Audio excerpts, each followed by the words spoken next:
So here we are. Shimon, how are you? I can see you really, really well.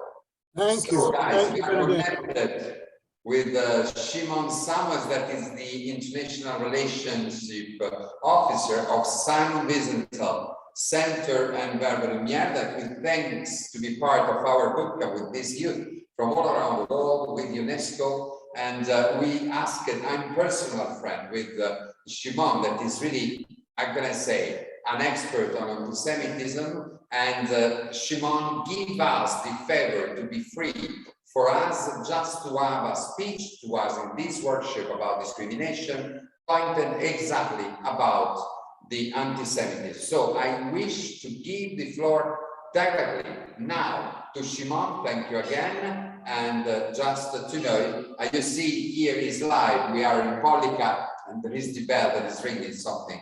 I don't know what time is it here because I didn't count the ring the bell. But so thank you, Shimon. Floor is yours about anti-Semitism. Thank you so much. We are waiting for your words. Thank you, Benedetto. In fact, I'd like to, on behalf of the 400,000 members of the Simon Wiesenthal Center, I'd like to thank ICCAR, which I understand is called International Cities Against Racism, and of course ECCAR, with whom we've been working for quite a while. And I understand that you are now counting 162 member municipalities, which is great. Thank you for inviting me to this boot camp. And thank you for also introducing me to this young generation of warriors for diversity and against discrimination.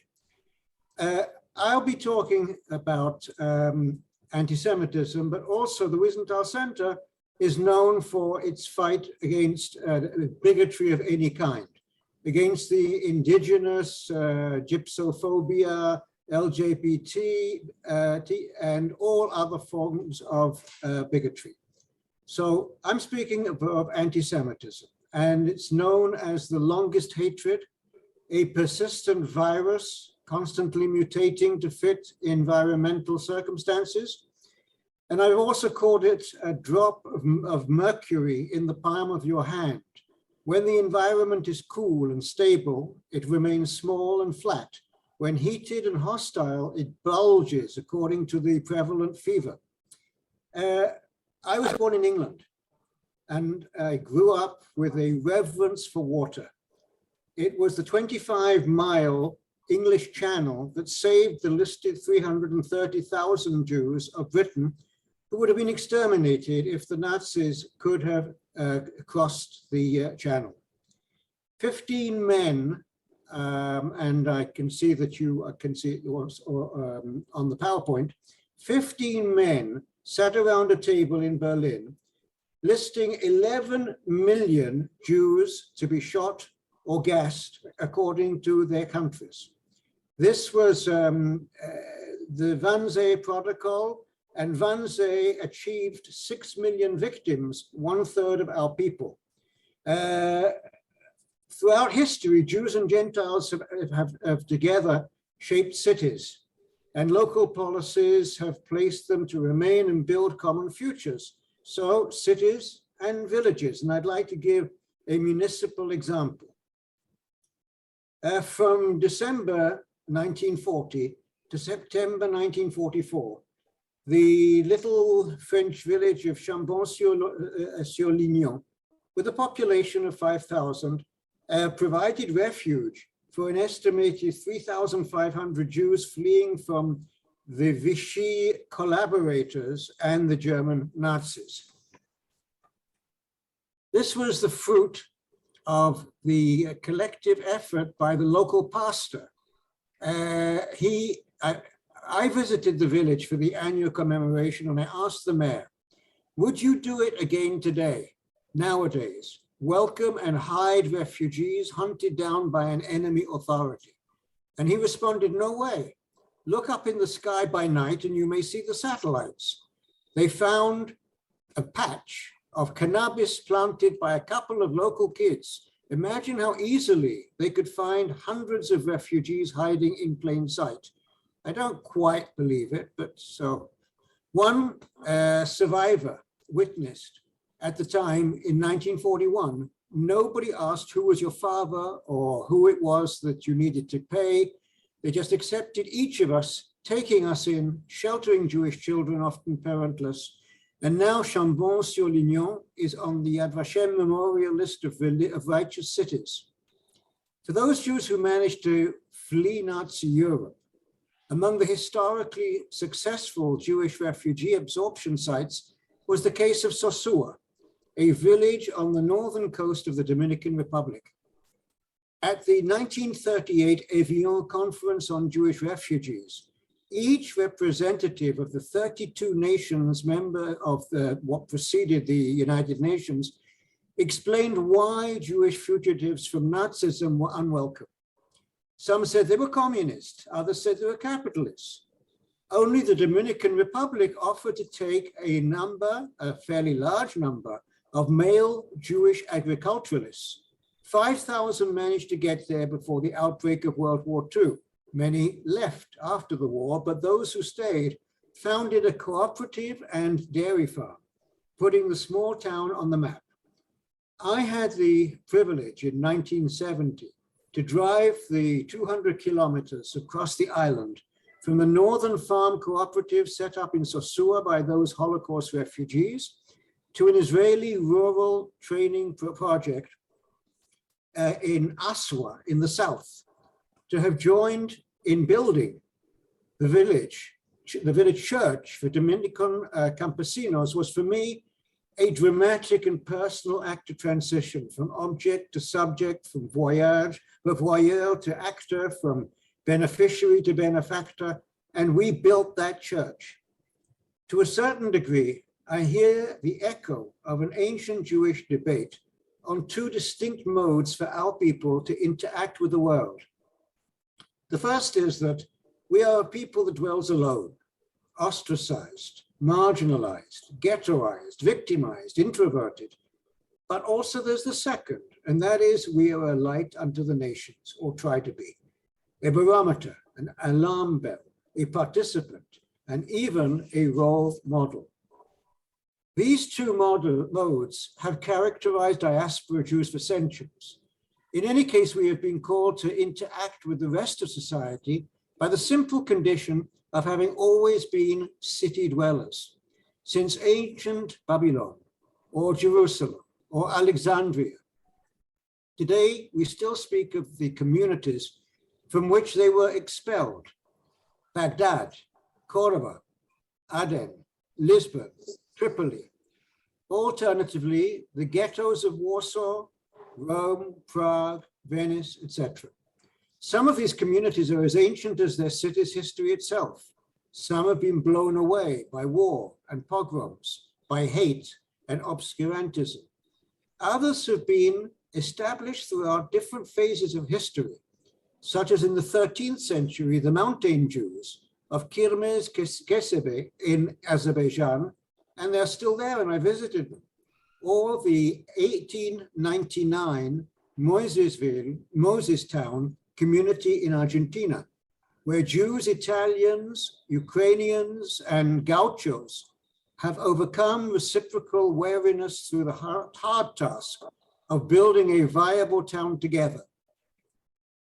Yet, the United States millionaire car producer and anti-Semite Henry Ford, who wrote a book called The International Jew, created the myth of the cosmopolitan Jews.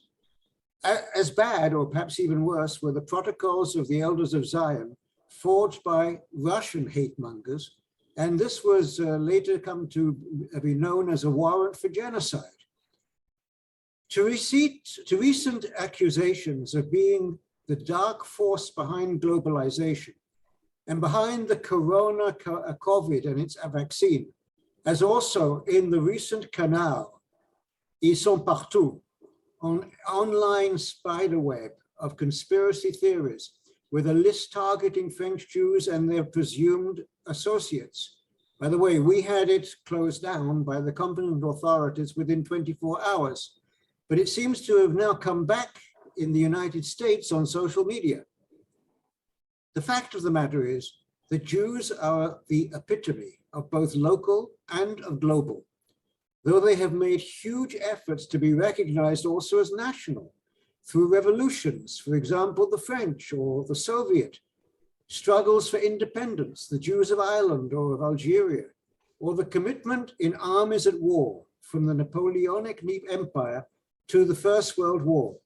It is such an irony to see the photo showing German Jews, and they could hear in the trenches the British Jews fighting against each other for their own nationalities. In Europe and worldwide, national policies have changed and are changing. The adoption of the International Holocaust Remembrance Alliance, otherwise known as IRA, is a perfect example to adopt the definition of anti-Semitism, and particularly our friends in ECCAR.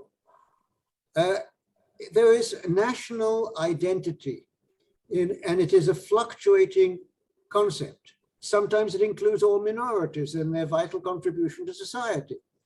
Other times it becomes a quest for a more narrow identity, based perhaps on one's skin color, one religion, one political orientation, one cultural background. This we abhor. For the Jews of the diaspora, the local policies are an existential factor making decisions of if today to remain in one city or move to another, more welcoming and tolerant.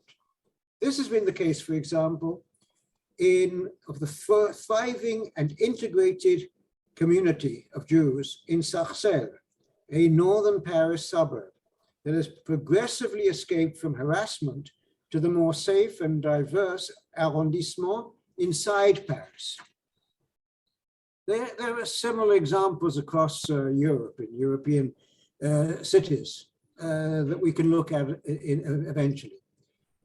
Their identification for some communities, a centuries-old anchor to one city with its history, makes them ever more resilient in the face of growing anti-Semitism, as in the cases, for example, of Strasbourg or Toulouse. In this sense, the Jews have been the paradigm for other minorities and victims, as well as for migrants seeking a new home, just as anti-Semitism is the paradigm for other forms of discrimination. To exemplify, I recall a visit to Rwanda just 5 months after the 1992 genocide.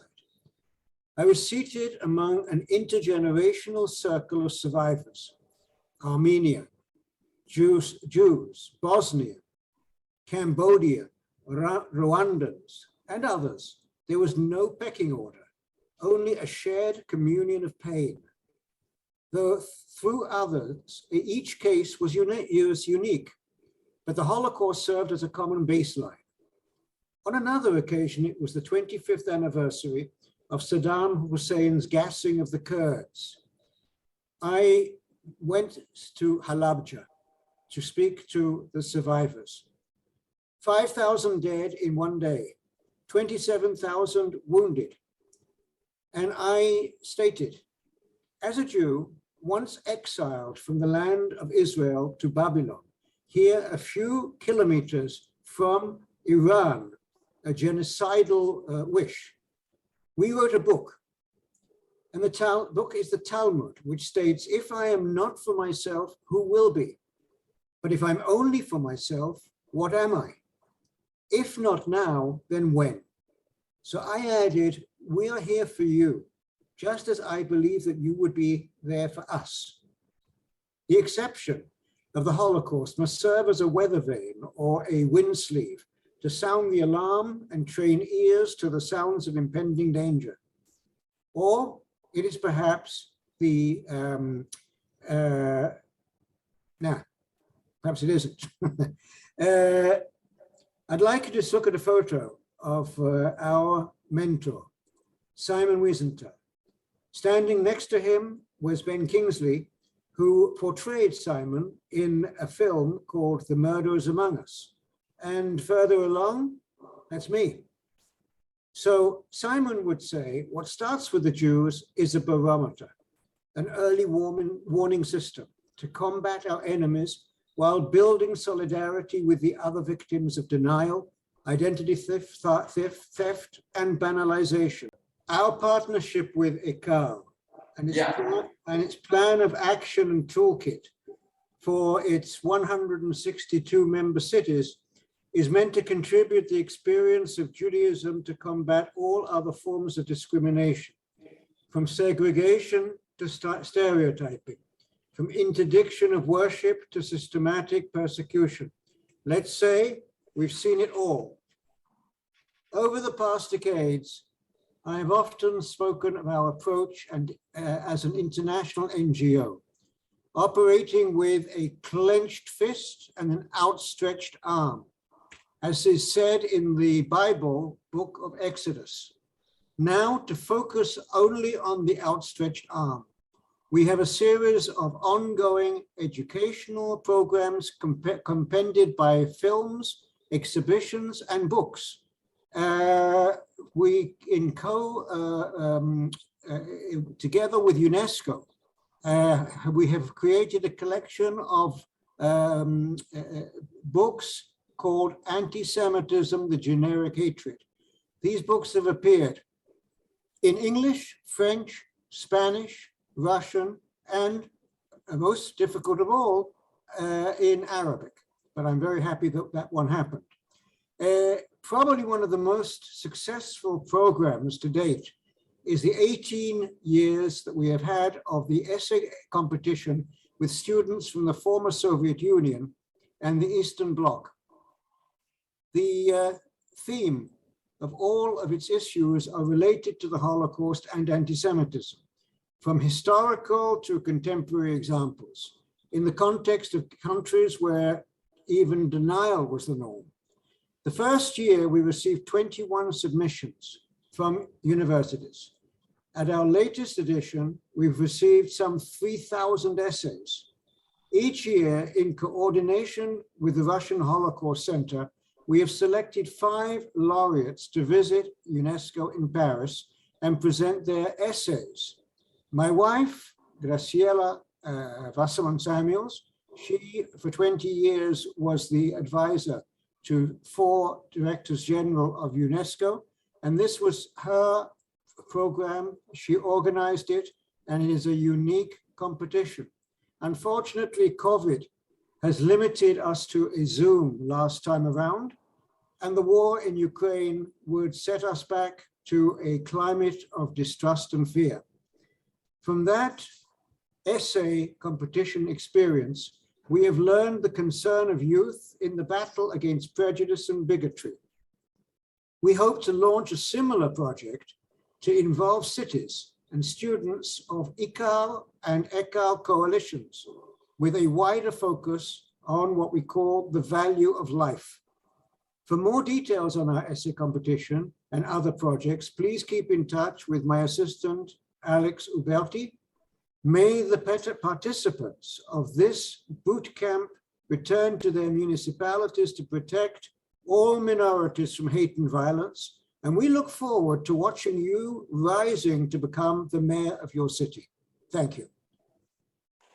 Thank you, really, thank you, Shimon. Your words, as usual, are really inspiring and are exactly what we did wish for our bootcamp, for our youth. They are coming here to Pollica from all around the world, and I hope that in the next, because this edition is the first edition, is a pilot edition, and having you and the Simon Wiesenthal Center and Verbe Lumiere as partner is something that is really making me proud, because we have to cooperate at the UNESCO level, international and local level with this network of cities, just to have for the future generations that are stronger than ever to tackle also this issue and to, like anti-Semitism, and to fight the anti-Semitism and the all discrimination, because we need to have a future of peace, tolerance, and live together at the global and local level. So thank you again, one more time, Shimon. During your speech, you also cited your wife,